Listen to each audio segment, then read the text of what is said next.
Es gibt ja viele Kritiker der EU, die sagen, EU wird immer zentralistischer, immer diktatorischer auch und dass am Ende sozusagen auch Aufstände oder Aufbegehren gegen diese Form der EU und gegen diese Form von Europa niedergeknüppelt, womöglich so niedergeschossen werden kann. Ich erinnere an Lissabon-Vertrag und Todesschuss bei Aufstand. Wie ist Ihre Meinung zu dem Thema? Das befürchte ich auch. Also ich gehöre auch zu den Kritikern, die also der Europäischen Union diktatorische Tendenzen bescheinigen. Das ist einfach eine Analyse der Verträge und der Praxis. Das ist so konzipiert. Jedenfalls ist die Union in keiner Weise demokratisch legitimiert. Und wenn es dann zu den erwarteten Unruhen wegen der wirtschaftlichen Schwierigkeiten kommt, hat sich die Union das Mittel geschaffen, also auch zu töten, um sich durchzusetzen. Denn das Recht auf Leben, das groß propagiert wird in der Grundrechtecharta, ist sehr relativiert durch die Zusatzerklärungen, die eigentlich maßgeblich sind, an 4 Stellen des Vertrages vorkommen und die besagen, dass eben nicht nur die Todesstrafe eingeführt werden kann im Kriegsfall und bei drohender Kriegsgefahr, sondern dass auch Aufstände und Aufruhr niedergeschlagen werden kann, ohne dass das Recht auf Leben dem entgegensteht, also auch durch Tötungsmaßnahmen.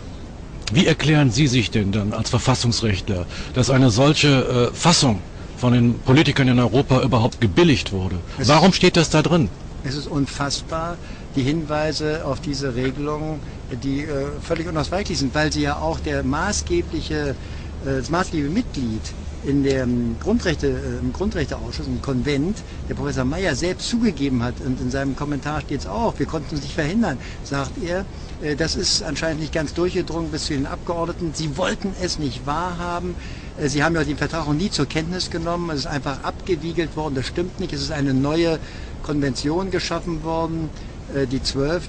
Änderung des Europäischen Rechts für Menschenrechte, nur die ist nicht die Grundlage der vertraglichen Regelung, das auf die vorherige Regelung hingewiesen ist sehr versteckt, sehr kompliziert. Ich musste lange suchen, um das genau zu analysieren, aber so ist die Lage. Für mich ist unfassbar, wie irgendein Abgeordneter dem zustimmen konnte.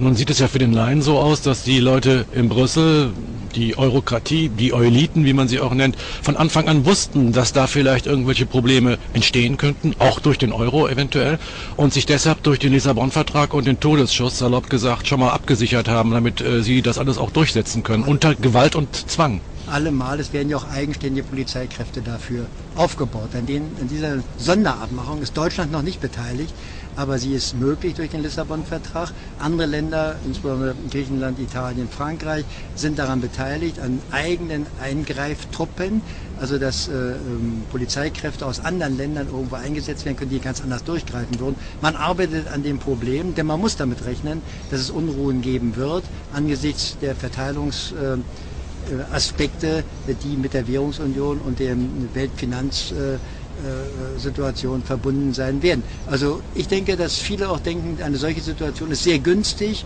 um andere politische Strukturen zu schaffen, ein autoritäres Regime herzustellen. Jedenfalls die Gefahr besteht und die Möglichkeit ist geschaffen.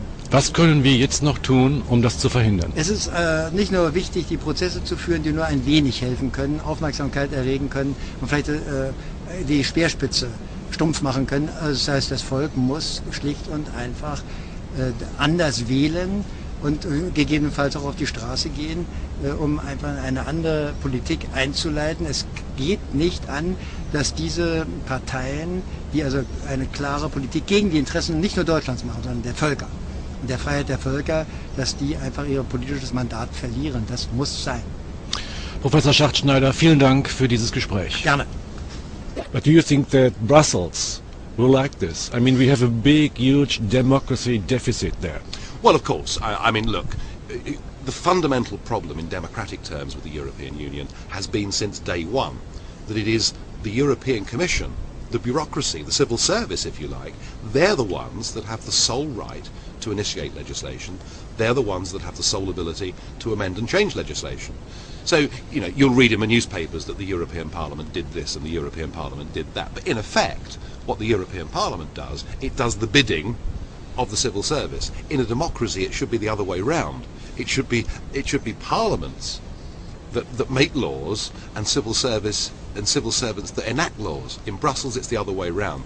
Now, the bigger democratic question is, can the deficit be closed? Is there a means, is there a way of democratising the European Union? And my answer to that is that right from the very word go, this was never intended to be democratic. So it's intended to be undemocratic Absolutely. then? From a kind of junta then? A junta? From the start. I mean, Jean Monnet was the father of this. Jean Monnet really was the father of this project. He hated democracy. It was terribly inconvenient because if a government gets elected and it goes in this direction for 4 years, then you get another government that goes off in a different direction. Now, people like Monnet, with their great global views and with their unshakable belief that they know what is best, they know how we should live our lives, they don't want a system like that. They've got 10, 20, 50-year plans, and democracy is highly inconvenient.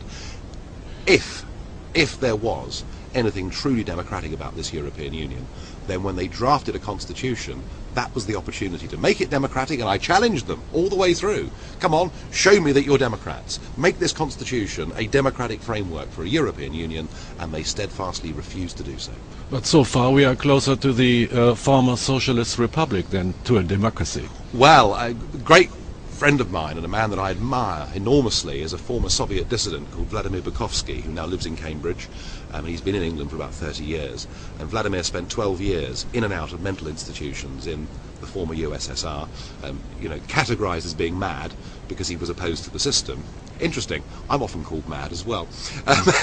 And Vladimir says that what he sees with the development of the European Union is something very unpleasant, and he has a sort of chilling phrase. He says, "I have lived in your future, and I didn't like it." Coming back to another issue concerning the EU is this climate hysteria. Where are the roots, where are the causes for this big lie? Well, it's so convenient, isn't it? That if politicians get a whiff that there is something happening where they can show the world what wonderful people they are, then they all club together and they all agree. And so it's been with climate change, global warming, call it what you will, that this was their way of showing everybody what wonderful people they were, firstly. Secondly, it gave their failing European Union, as they saw it, some sense of purpose. And anybody that was offering a sceptical voice was absolutely vilified and derided. I remember doing a programme about 5 years ago when this whole topic came up, and I said, well, hang on, I may not be a scientist, but I think there is another argument going on here that it is not definite that CO2 emissions are leading to increased temperatures. And I was on with a Labour politician, British Labour politician, and he sort of pointed at me and screamed, "Denier, denier," as if I'd committed something. Like in the Middle Ages. Yes, I mean, witchcraft. I should have been burned at the stake for doing it. Now, it's interesting because I think people are beginning to wake up to this. Whether or not we are living through a period of global warming is open to question.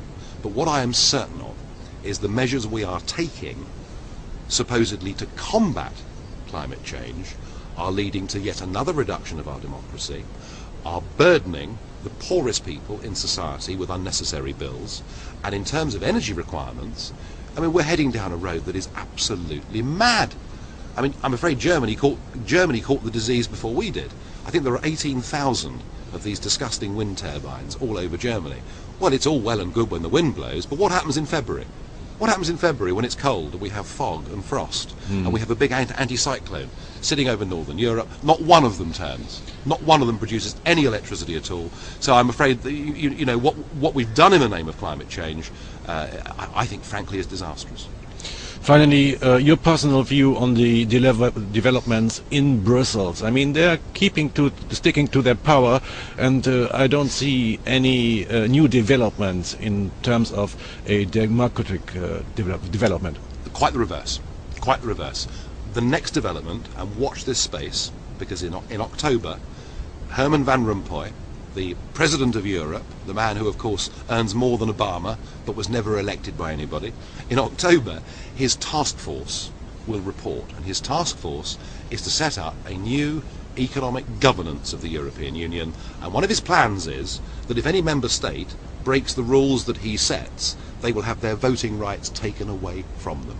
That's democracy in the EU. That's what's coming next. But it remembers me more to a dictatorship. Let the viewers make their own minds up. I believe that this project isn't undemocratic. I believe it is fundamentally anti-democratic.